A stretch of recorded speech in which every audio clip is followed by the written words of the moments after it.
Baik. Nah, sekarang kita akan terapkan konsep hubungannya antara spektrum dengan set transform untuk beberapa ide baru.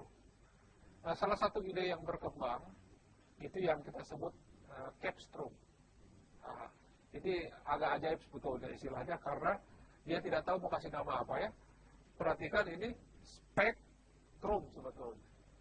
Tapi spektrumnya dibalik, pikir-pikir keren juga ini ya, profesornya dia kasih namanya capstrom dan dia tuh stuck gitu di situ ya. Nah, ide dasarnya itu mencoba mengerti spektrum dari set transformnya. Nah, ini yang agak konsep yang agak inovatif. Tapi bagi kita harus tahu saja gitu ya. Bagi kita yang penting kita tahu, jangan sampai ditanya calon mertua capstrom itu apa, kita nggak ngerti gitu ya. Kira-kira begitu ya, capstrom. Nah, barisan XN mempunyai transformasi set ya. Jadi sinyal XN itu dianggap mempunyai transformasi set. Nah, asumsikan XN stabil sehingga XZ konvergen pada lingkaran satuan. Ini asumsinya ya, biasa ya. Nah, kemudian definisi kompleks capstrom ya, ini sering di drop istilah ini ya, tapi otomatis ditambahkannya capstrom cuma mengatakan bahwa capstrom itu kompleks gitu bilang. Adalah sinyal juga, barisan juga gitu. Sama seperti ini dia itu barisan CXN ya, yang merupakan inversi transformasi dari set di mana ini. Nah, inilah. Kalau saya bilang XN itu adalah inverse transform dari ini, Anda nggak masalah bukan?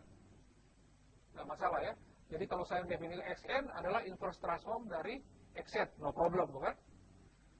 Nah, sekarang bayangkan ada satu namanya CZ, adalah logaritma dari XZ. Logaritma dari XZ. Nah, baru CZ ini yang kita transformasikan balik gitu. Menghasilkan CX itu ya. Nah, itu adalah capstrom. Jadi capstrom adalah hasil inversi dari CXZ, di mana CXZ itu adalah logaritma dari ini. Jadi idenya saya mengambil XN, saya menghitung XZ. Setelah dapat XZ, saya ambil logaritma dari XZ. Nah, itu saya balik lagi gitu. Ya, nah itu adalah capstrom. Supaya lebih jelas lagi, saya gambar ya skemanya. Nah, kalau kita punya sinyal dan dia masuk misalnya ke dalam Fourier transform, kemudian kita balikan lagi, ini XN, kemudian dia masuk ke satu transformasi set, kemudian dibalik lagi jadi XN. Kemudian saya lakukan inversi. Inverse, dia menjadi X, N kembali bukan? Nah, ini saya selipkan di sini, saya selipkan proses ini, logaritma. Cari logaritma, kemudian saya balik lagi ke sini. Nah, itu yang kita hasilkan capstromnya. Ya? Oke. Nah, sekarang kita coba mengerti kenapa orang mau mengambil logaritma sesuatu. Jadi bayangkan saja dari ini set plane, kita punya x set, kemudian saya lakukan logaritma dulu gitu. Ada beberapa interpretasi gitu dari situ. Kalau sesuatu bilangan kita ambil logaritmanya, ya kita dapat bilangan yang baru yang punya sifat banyak mirip dengan yang aslinya ya, tapi ada perbedaan juga gitu. Kalau saya punya sinyal seperti ini, bukan? Kalau ini X, maka ln X berbentuk kira-kira seperti ini, bukan? Ya, berbentuk kira-kira seperti itu ya. Artinya apa? Kalau X-nya membesar, ln X-nya juga ikut membesar gitu. Sifat itu dipelihara gitu. Tetapi di bagian yang detail kita bisa lihat menonjol gitu. Sedangkan di bagian yang tidak terlalu detail kita tidak terlalu menonjol gitu. Artinya apa? Di sini berbeda lumayan jauh. Misalnya ini dengan ini berbeda sekiannya sama delta, di sini delta. Di sini logaritmanya deltanya kecil gitu ya. Dibandingkan dengan di sini. Ya, ini artinya apa? Di X itu punya delta yang sama, tapi di luarnya itu berbeda, dia memperlihatkan delta itu. Tapi memang kalau dia membesar ya membesar, mengecil dia mengecil. Coba detail itu menonjol gitu. Jadi logaritma itu berguna untuk menonjolkan detail-detail di dekat nol gitu. Ya, biar kita bisa lihat profil detail. Ya. Nah, tapi itu hanya pada kalau kita bicara bilangan ini adalah bilangan yang real gitu. Kalau dia bukan bilangan real, tidak seperti itu interpretasi. Ya. Logaritma dari bilangan kompleks kita sudah pernah lihat ya, kita bergantung dari f pangkat berapa dulu. Oke? Nah, tapi kita definisikan dulu. Cxz adalah logaritma dari ini. Dan dia itu sama dengan ini. Ya, karena ini adalah inverse transform dari ini. Berarti itu seperti ini. Sehingga ini sama dengan ini. Oke, ini kalau kita ambil yang kita sebut apa inverse transform dari definisi dari set transform ya. Inverse transform seperti ini. Oke, no problem ya.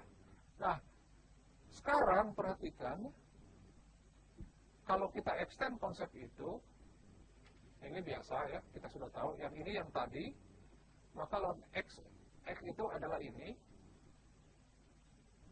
karena kita pasang data di situ, XN ya, berarti dia ini, hubungannya dengan spektrum, sehingga ini spektrumnya kan berbentuk seperti ini, sedangkan logaritma dari bilangan kompleks berarti menjadi ini ditambah ini.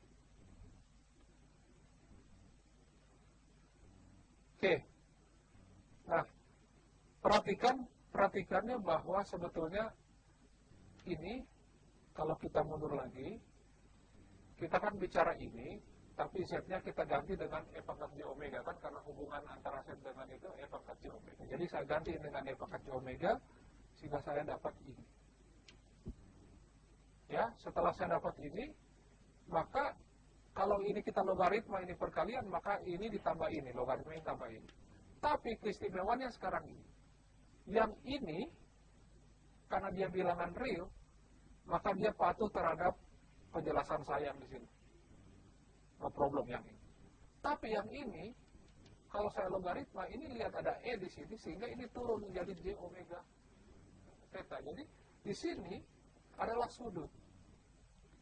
Sehingga logaritma dari ini menjadi logaritma yang ini ditambah sudut dari spektrum itu, dijumlahkan. Ini agak aneh sebetulnya. Spektrum biasanya magnitud dengan fasa itu terpisah, dua konsep yang terpisah. Oleh Capstrom dia dijumlah. Jadi satu penjumlahan, bilangannya terjumlah ya, itu jadi keistimewaannya. Kemudian Capstrom itu adalah penjumlahan dari magnitud, logaritma magnitud ditambah dengan fasa, kemudian kita integralkan, kita dapat C. Ya. Nah,